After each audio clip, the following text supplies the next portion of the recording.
Salut à toutes et tous, j'espère que vous allez bien. Aujourd'hui, on va parler de fondation réseau dans le cloud public Azure, mais on pourrait transposer nos explications à du cloud privé ou même à l'aide d'un autre clouder. Et pour ce faire, j'ai la chance d'être accompagné d'Alex d'Aviatrix. Salut Alex. Salut Philippe.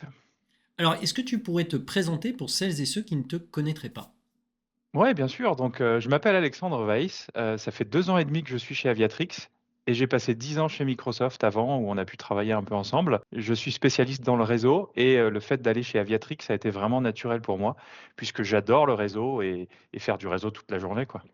Bah écoute, c'est très clair. On va attaquer, on va vous parler de cas d'usage d'utilisation des services Aviatrix dans le cloud public Azure. C'est parti!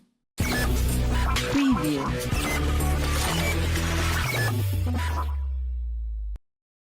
Alors, Alex, est-ce que tu pourrais nous parler de la société Aviatrix et de ce qu'elle propose aux clients de Microsoft? Bien sûr, Philippe. Donc, Aviatrix, c'est une entreprise qui a 10 ans maintenant. On a pas mal de clients. Et l'idée, c'est de proposer du réseau dans le cloud et de la sécurité réseau. J'ajouterais même qu'Aviatrix, c'est beaucoup de simplicité. En fait, ça t'évite d'aller dans le détail de comment on configure le réseau. Et en plus, dans certains cas, ça peut t'économiser des coûts de transfert réseau. Est-ce que tu pourrais d'ailleurs nous détailler quelques cas d'usage proposés par Aviatrix aux clients de Microsoft? Ouais, bien sûr, Philippe. Alors, même si Aviatrix peut couvrir la totalité du réseau, en fait, on a des cas d'usage bien précis pour aller vite et démarrer de la bonne manière. Donc, le premier cas d'usage, c'est vraiment ce qu'on appelle Secure Edge Data Center. Et l'idée, c'est d'apporter un chiffrement d'une connexion, par exemple ExpressRoute ou même à travers Internet, et haute performance, puisqu'on est capable de chiffrer plusieurs dizaines de gigabits seconde. Donc, le second cas d'usage que peut couvrir Aviatrix, c'est la sécurité en sortie d'Internet. Et comme Microsoft le reconnaît, un attaquant pourra finalement rentrer, dans la plupart des cas, on appelle ça assume breach. Et l'idée, c'est d'arriver de le contrer à la sortie. Quand un bot va essayer de se connecter à un Command and Control Center, on va pouvoir le stopper à ce moment-là.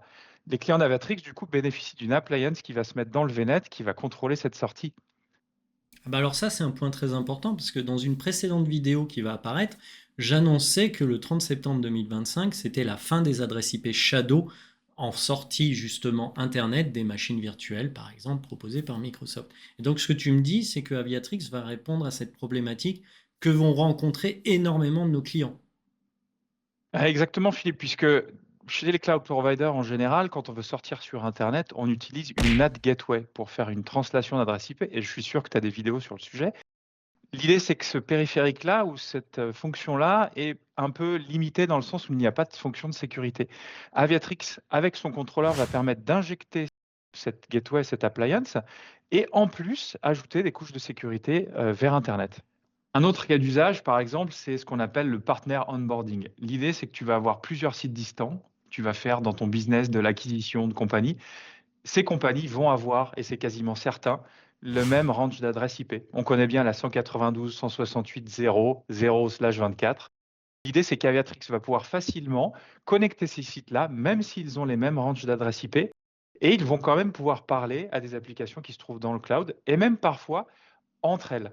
Et d'ailleurs, ça répond aussi à une grosse problématique. Imaginez que vous avez deux clients dans deux tenants différents qui veulent rattacher leur abonnement, donc leur réseau virtuel entre eux. Ils vont utiliser ce qu'on appelle du peering intertenant. Le truc, c'est qu'on ne va pas pouvoir le faire si l'espace d'adressage des deux réseaux virtuels des deux clients sont les mêmes. Donc c'est vrai que là, Aviatrix répond à un réel besoin. Ouais, tout à fait, Philippe. Et en plus, j'ajouterais que la configuration du NAT qu'on doit effectuer se fait côté Aviatrix. Et moi, dans ma vie de Black Belt avant chez Microsoft, la difficulté, c'était qu'on avait toujours besoin d'avoir un périphérique en face qui prenne cette fonction-là en charge dans certains cas. Et on se retrouvait bloqué parce que souvent, le périphérique en face ne prend pas le NAT en charge.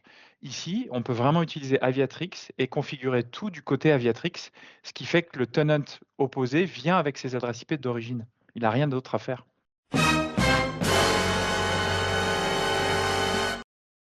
Alors moi, ce que j'aimerais, c'est qu'on fasse un focus sur le deuxième cas d'usage, parce que c'est une problématique que rencontrent beaucoup de nos clients, le fait de pouvoir gérer, filtrer la connexion en sortie de mes ressources Azure vers Internet. Est-ce que tu peux nous présenter ça? Oui, bien sûr, Philippe. Donc, ce que tu vois ici, c'est l'interface graphique d'Aviatrix qu'on appelle Copilot. Et Copilot, elle te... Copilot, c'est comme Non, rien à voir avec Microsoft, je suppose. Eh non, rien à voir. L'histoire dit qu'on était les premiers à utiliser ce mot-là avant Microsoft. Donc l'idée, c'est que cette interface, elle va te permettre de configurer la plateforme. Donc ici, on est dans une vue très simple, la topologie, qui te permet de voir l'entièreté de ton réseau. Donc ici, j'ai plusieurs cloud providers, on voit AWS, on voit Microsoft. Et ce qu'on a l'habitude de faire chez Microsoft, et même dans le cloud en général, c'est d'avoir un hub ici, que je vais appeler mon transit, avec des SPOC qui sont connectés. Donc c'est typiquement la topologie Hub and Spoke du Cloud Adoption Framework. On peut sécuriser ces applications qui se trouvent ici, mais il y en a une qui est très intéressante ici, si tu peux voir. Ce SPOC-là, il est connecté à rien du tout. Et donc ça, dans une topologie Hub and Spoke, on est censé ramener tout le trafic vers un firewall ou quelque chose dans le hub pour filtrer. La force d'Aviatrix ici, c'est qu'on va pouvoir venir injecter une petite appliance dans ce SPOC afin d'assurer la sécurité. Donc ici, je suis déjà allé dans mon SPOC qui s'appelle, avec ce petit nom Island, on l'appelle Island VPC chez nous ou VNet, puisqu'il est tout seul, non connecté au transit. Et quand je regarde la table de routage liée à ce subnet, où j'ai mon application, j'ai pris un container Azure par exemple, qui doit aller sur Internet, je m'aperçois que j'ai fait un black hole, j'ai interdit l'accès à Internet, donc mon 4x0 pointe vers none.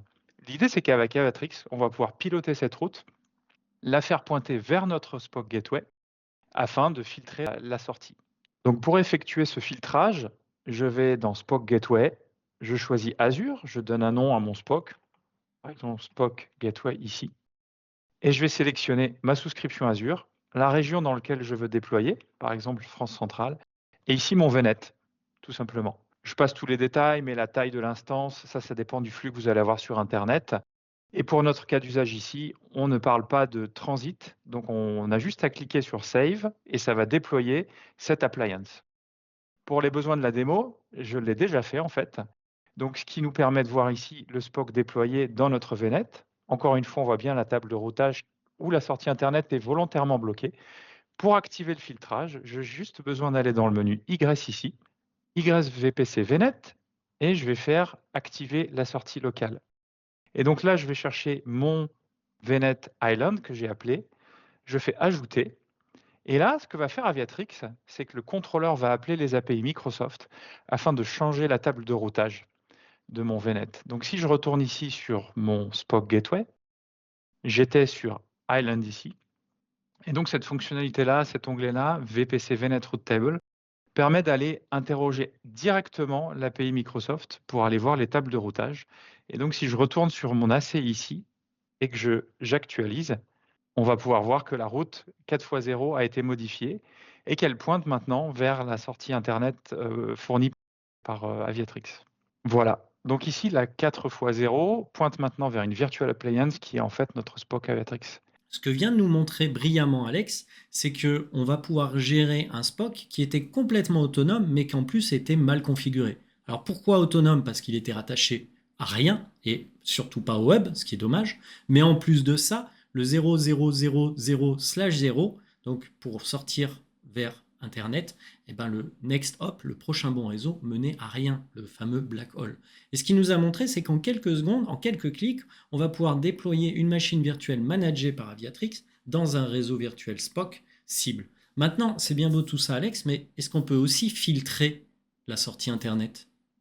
Alors tout à fait, Philippe, c'est la valeur ajoutée d'Aviatrix. Donc si je reviens ici dans ma configuration tout à l'heure où j'ai activé la sortie, j'ai ce composant Distributed Cloud Firewall qui me permet de créer une nouvelle règle que je vais appeler filtrage. Le source group, ça va être mon Island Spock de tout à l'heure et je vais l'envoyer public Internet. Et ici, je vais pouvoir faire ce qu'on appelle des web groups qui sont juste des listes d'URL ou de domaines.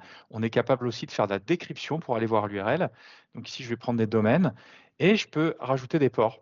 Et à partir de là, je vais sécuriser ma sortie Internet. Ici, c'est un permit, save in draft. Et quand j'applique ici, la configuration va être appliquée sur ce Spock qui est, rappelle-toi, vraiment isolé et tout seul. On n'aurait pas d'autre moyen d'appliquer la sécurité. C'est très très clair. Donc vous le voyez, au final, Aviatrix gère deux tableaux. Le routage, par rapport à la configuration des UDR que vous connaissez, mais aussi le filtrage qu'on pourrait comparer à des NSG Microsoft. Donc Philippe, petit détail super important, c'est que maintenant que le trafic passe par une gateway Aviatrix, on peut avoir tout un tas d'informations, des données NetFlow comme sur les anciens switches, et qui parle le plus sur le réseau en fait. Oui, donc on va pouvoir faire du troubleshooting, ce qui est plutôt pas mal. Alors en conclusion, messieurs, dames, on vous a présenté 3 cas d'usage aujourd'hui avec Alex, et encore une fois, je te remercie. Je pense qu'une prochaine vidéo pourrait être intéressante, cette fois sur le cas d'usage d'overlap entre un réseau distant et un réseau Azure. Qu'est-ce que tu en penses? Ah, tout à fait, Philippe. Je pense que c'est vraiment un sujet d'actualité. Donc, entre-temps, n'hésitez pas à me contacter sur LinkedIn si vous avez des questions et je serai très heureux de faire cette seconde vidéo avec toi, Philippe. Eh ben écoute, c'est très clair. À bientôt tout le monde. Salut!